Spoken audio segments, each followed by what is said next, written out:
cardinaux, vous voyez comment ils se répartissent à travers le monde.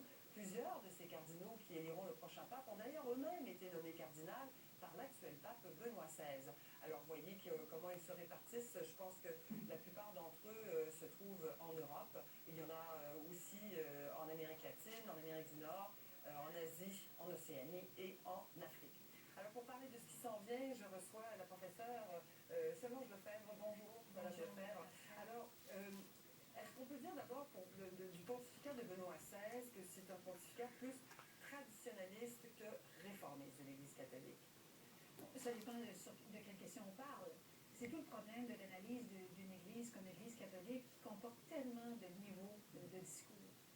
Par exemple, dans le reportage tout à l'heure, on rappelait le tollé mondial suite aux propos de Benoît XVI à propos du condom. C'était dans le cadre de son voyage pontifical en Afrique. Contre l'usage du condom, pour lutter contre le sida. Qui est une position que l'Église soutient depuis quelques décennies, depuis que les débats sur la contraception ont commencé dans les années 60, 70, 80. Mais dans son livre qui a suivi, il a ouvert une porte à la question du condom. Alors là-dessus, et puis bon, évidemment, dans une culture comme celle du Québec, qui est très, très permissive sur le plan de la morale sexuelle, c'est très peu.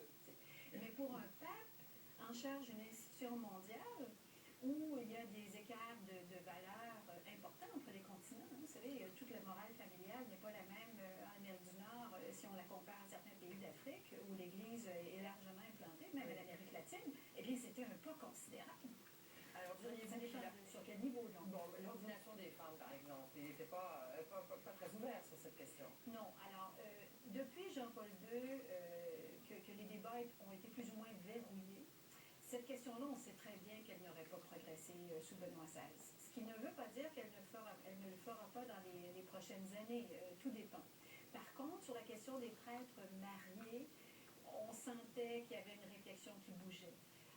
Sur la question, parce que avant d'ordonner des femmes, vous savez, il y a toute la question du diaconat, qui est aussi une fonction importante dans l'Église où les femmes n'ont pas accès présentement. Le mariage des prêtres.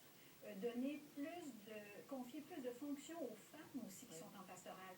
Alors, avant d'arriver là, il y a plusieurs autres enjeux dont il va falloir discuter prioritairement dans les prochaines années. Bon, parmi les défis de l'Église qui s'en vient, les cardinaux devront tenir compte de quoi? Bon, évidemment, ils sont en quête d'un homme saint, là, ils sont en quête d'un homme de prière, comme il était d'ailleurs Benoît XVI, comme il était, j'imagine, tous les papes, mais de quoi devront tenir compte aussi? Quels sont les défis? Comment se posent les défis de l'Église aujourd'hui?